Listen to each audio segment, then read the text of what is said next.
ऐसा कितनी बार होता है कि आप घर से बाहर निकले और आप भूल गए कि आपने लॉक किया है या नहीं किया है। आप कमरे में आए और आपको ये नहीं याद कि आप कमरे में क्यों आए हैं। हम ये भी कहते हुए लोगों को सुनते हैं कि भाई अब बूढ़े हो गए हैं, एज के साथ याददाश्त कमज़ोर हो जाती है, मगर ऐसा कुछ नहीं है। एज का हमारे मेमोरी से कोई लेना देना नहीं है। आज हम इन्हीं टॉपिक पर बात करेंगे कि हम अपनी मेमोरी को, अपनी याददाश्त को, अपनी स्मरण शक्ति को कैसे बढ़ा सकते हैं और इससे रिलेटेड कुछ मिसकॉन्सेप्शंस जो हमारे दिमाग में होते हैं। तो चलिए आज का वीडियो हम शुरू करते हैं। नमस्कार, मैं हूँ हीलर स्वाति कुमार और मेरे इस YouTube channel magical journey of healing में आप सभी का स्वागत है। जैसा कि आज का टॉपिक मेमोरी से रिलेटेड है, आपकी याददाश्त से रिलेटेड है, ऐसा कोई कॉन्सेप्ट नहीं है कि एज के साथ आपकी मेमोरीज कम होती जाती हैं, याददाश्त कम होती जाती है। There is a concept called neuroplasticity, यानी आपका ब्रेन के जो आपके जो ब्रेन सेल्स हैं वो इतने प्लास्टिक की तरह है, आप उनको जितना भी चाहें स्ट्रेच कर सकते हैं। बस हाँ, इसके लिए यही हमें याद रखना होगा कि हमें अपने ब्रेन सेल्स को पूरी टाइम एक्टिव रखना है, उसका मैक्सिमम यूज़ करना है। ऐसे बहुत सारे रिसर्च हुए हैं और साइंटिस्ट ने ये माना है कि ये जो न्यूरोप्लास्टिसिटी है, यानी हमारी ब्रेन की जो हमारे ब्रेन सेल्स की ये जो प्लास्टिक की तरह स्ट्रेचेबल जो इसकी जो क्वालिटी है, हम इसको अपने प्रैक्टिस से बहुत कुछ इन्हांस कर सकते हैं। तो एक एक करके हम डिफरेंट पॉइंट्स पे बात करेंगे किस तरीके से हम अपनी ब्रेन कैपेसिटी को, हमारे मेमोरी को इंक्रीज कर सकते हैं, अपने ब्रेन सेल्स को एक्टिवेट कर सकते हैं। रूटीन में ऐसी कई चीज़ें होती हैं जो कि हम बिना सोचे समझे करते आ रहे हैं। सुबह उठना है, हमने फ्रेश होना है, हमने चाय बनानी है, जो रूटीन की चीज़ें हैं उसमें हमारे ब्रेन का बिल्कुल भी एफर्ट नहीं लगता। वो एक हैबिचुअल थिंग है। गाड़ी में बैठना है तो की खोलनी है, आपने कब ब्रेक लगाना है, आपने कब क्लच दबाना है, ये सब कुछ एक फिक्स रूटीन है। इसमें आपका ब्रेन ट्रिगर नहीं करता है। आपकी जो मेमोरी, आपके जो ब्रेन मसल्स हैं उसका कोई यूज़ नहीं होता है, क्योंकि over a period of time आप इन चीज़ों की आपको आदत हो जाती है, हैबिचुअल हो जाते हैं और मेमोरी भी आपकी ऐसे ही हो जाती है। तो सबसे पहली चीज़ है कि give your brain a workout. कुछ ऐसे टास्क, कुछ ऐसी एक्टिविटीज़ में पार्टिसिपेट कीजिए जिससे आपका जो मस्कुलर ब्रेन का जो मस्कुलर स्ट्रेंथ है वो थोड़ा बढ़े। यूज इट और लूज इट वाला कॉन्सेप्ट होता है यहाँ पर। ओके, सबसे पहले जो भी एक्टिविटीज़ आप चूज़ करें वो ऐसा हो, उसमें कुछ नया हो, जिसके लिए आपका ब्रेन थोड़ा वर्कआउट करे। अपने कंफर्ट जोन से आप बाहर आएंगे। कुछ नया सीखने के लिए, कुछ नए स्किल्स सीखने के लिए थोड़ी सी मेहनत, मेंटल हो, फिजिकल हो, वो बहुत ज़रूरी है। वो जो भी आप एक्टिविटी हो, चाहे वो गोल्फ सीखना हो, चाहे वो गार्डनिंग हो, चाहे वो कोई भी छोटी छोटी एक्टिविटी, कारपेंटिंग भी हो सकती है, प्लम्बिंग भी हो सकती है, एनीथिंग विच यू फील कि आपके लिए वो इंटरेस्टिंग है, जिसमें आप कुछ नया सीख रहे हैं, कुछ इंटरेस्टिंग लग रहा है, कुछ रिवॉर्डिंग लग रहा है। योगा सीख रहे हैं, अच्छा आज इस वीक हमने यहाँ तक ये पोस्चर सीखा, अब इसके बाद नेक्स्ट ये करें, step by step. Video game जो आज सक्सेसफुल है वो इन्हीं कॉन्सेप्ट्स पर काम करता है। आप एक लेवल क्रॉस करते हैं, फिर दूसरे लेवल पे पहुंचते हैं, फिर तीसरे लेवल पे पहुंचते हैं। तो अपने लिए अपनी कोई ऐसी हॉबी, कोई ऐसी चीज़ जो आप सीखना चाहते हो, उस चीज़ के बारे में सोचिए जहां आपका ब्रेन थोड़ा ज़्यादा एक्टिव हो, आप अपने कंफर्ट जोन से बाहर आएँ। कई लोग जैसे राइट हैंड से लिखते हैं, वो लेफ्ट हैंड से लिखना या ड्राइंग करना शुरू करते हैं, उसमें भी उनको बड़ा मज़ा आता है, एक इंटरेस्ट बनता है। ज़रूरी नहीं है कि हर चीज़ का वो लाइफ स्किल से या आपको वो अर्निंग में हेल्प करे। ये चीज़ें जब आप मेंटली आप थोड़ा सा एक्टिवेट रहेंगे तो आपको बाकी सारी चीज़ों भी, हर चीज़ में भी आपको एक नई एक्साइटमेंट रहेगी। दूसरा है विजुअलाइज द थिंग्स। आप रूम में गए, आप बिल्कुल भूल गए कि आप कमरे में आए क्यों थे। आप किचन में गए, आपको ये नहीं याद है आप क्यों, आपने फ्रिज खोला, आपको याद नहीं है। रीविजिट द थिंग, ये बहुत कॉमन चीज़ें हैं जो हर किसी के साथ होती हैं।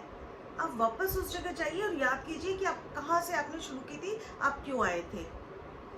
आपको एकदम से ही याद आएगा कि अच्छा मैं यहाँ से आया था, मुझे ये काम करना था, मैंने ये काम करना था, आपको याद आएगा।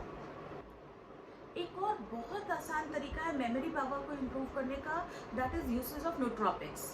नोट्रोपिक्स हैं क्या? नोट्रोपिक्स हमारे खाने पीने की वो चीज़ें हैं जो हमारे ब्रेन सेल्स को एंजाइम्स देते हैं, वो एंजाइम्स जो ब्रेन सेल्स को बहुत एक्टिवेट रखते हैं। रूटीन में भी हम ऐसी कई चीज़ें यूज़ करते हैं जिनके बारे में हमें ये नहीं पता ये नोट्रोपिक्स है, like uses of T and coffee. कई लोग ऐसे बोलते हैं ना कि चाय कॉफ़ी पीकर वो एनर्जाइज फील करते हैं। ग्रीन टी, वॉलनट्स, ऐसे फूड जिसमें ओमेगा 3 फैटी एसिड्स हों, ये बहुत अच्छे हैं ब्रेन के लिए। ऑलिव ऑयल, और सबसे ज़्यादा जो यूज़ होता है वो हमारे रूटीन के खाने में, दैट इज़ टर्मरिक पाउडर, हल्दी, स्पिनच, पालक। ये जो चीज़ें हैं ना, ये हमारे ब्रेन सेल्स को बहुत एक्टिवेट रखती हैं। यूज़ लेस ऑफ मैदा, और इन चीज़ों को आप यूज़ करके देखिए, इससे बहुत जल्दी आपके ब्रेन सेल्स एक्टिवेट रहते हैं और आपको फ़र्क दिखता है। Another thing is don't be over stressed. आपको ये लग रहा हो कि बार बार ओवर स्ट्रेस की बातें क्यों कर रही हूँ मैं, लेकिन ओवर स्ट्रेस होने से क्या होता है, जो क्रोनिक स्ट्रेस होता है, हमारे ब्रेन सेल्स में एक पोर्शन होता है हिपोकैम्पस, जो स्ट्रेस की वजह से इतना ज़्यादा वो डाउन चला जाता है कि नए जो मेमोरीज हैं वो नहीं बन पाती हैं, पुरानी मेमोरीज को हम रिवाइव नहीं कर पाते हैं। इसलिए कोशिश करें, stress is a part of life, कि उसको मिनिमाइज करें। Last minute rush, last minute काम को ना रोकें। अगर पहले से काम प्लान रहेगा तो नेचुरली आप थोड़ा सा कम स्ट्रेस रहेंगे। मल्टीटास्किंग ना करें। मल्टीटास्किंग के चक्कर में पता चला बहुत सारे काम ले लिए, too many cooks spoil the broth, कुछ भी नहीं हो पा रहा है और आप अननेसेसरी बहुत सारे टेंशन में आ रहे हैं। Another thing is take small gaps. अगर आप वर्क फ्रॉम होम है, जो कि आजकल का नया कल्चर है, इट्स ईजी कि आप बीच में 5-10 मिनट्स गैप ले लें, थोड़ा या नैप ले लें, पावर नैप ले लें, या फिर थोड़ा सा घूम लें। ये जो छोटे छोटे ब्रेक्स होते हैं ना, ये आपको वापस री एनर्जाइज कर देते हैं। इसके बाद है एक बहुत इंटरेस्टिंग सा फैक्ट है, च्यूइंग गम। आपको लगता होगा कि कैसी अजीब सी बात है। देखिए, जैसे हमारी पूरी बॉडी को ब्लड सर्कुलेशन की ज़रूरत है, हमारे ब्रेन को भी वैसी ज़रूरत है। जब हम गम को भी च्युइंग गम को च्यू कर रहे हैं तो क्या हो रहा है, हमारे वो सर्कुलेशन, ब्लड सर्कुलेशन बढ़ रहा है। तभी हमेशा ये कहा जाता है कि अगर आप कुछ खाना खा रहे हैं तो हर एक बाइट को 32 टाइम्स च्यू करें। वो नॉर्मली लोग करते नहीं है, बट इसके पीछे कॉन्सेप्ट यही है। अभी अगर आपने देखा होगा, बिग बॉस का OTT का आ रहा है, उसमें एक एक्ट्रेस है पूजा भट्ट, जो कि जिनको आप सारे टाइम गम च्यू करते हुए देखते जाते रहते हैं। वो क्या है, वो it's a very logical thing. आपका ब्रेन पूरे टाइम एक्टिवेट है, आपकी मेमोरी पावर, ब्रेन एक्टिवेट है, मेमोरी एक्टिवेटेड है, सो सिंपल। तो इस चीज़ का आप ध्यान रखेंगे कि भाई कुछ भी अगर आप खा रहे हैं तो उसको ज़्यादा च्यू करें। अगर च्युइंगम नहीं पसंद है तो जितना आप च्यू करते हैं उतना आपका ब्लड सर्कुलेशन बढ़ता जाता है। उसके बाद है laughter is the best medicine. ये हार्वर्ड स्कूल में भी अभी बताया गया है, उनके भी एक लेटेस्ट पब्लिकेशन आई है जिसमें ये बताया गया है कि जो जितना हंसते हैं उनकी वो उतने ही ज़्यादा वो चीज़ों को लाइटली लेते हैं, उतना ही उनका ब्रेन एक्टिवेट रहता है। तो हंसने में कंजूसी ना करें। जितना हंसेंगे, जितना खुश रहेंगे, उतने आपके ब्रेन सेल्स एक्टिवेट रहेंगे, आपकी मेमोरी पावर इन्हांस करती रहेगी। और ये चीज़ें सिर्फ कहने को नहीं है, ये सारी चीज़ें फैक्ट्स हैं, साइंटिफिक फैक्ट्स हैं। Next one is be social. लोगों से मिले जुले।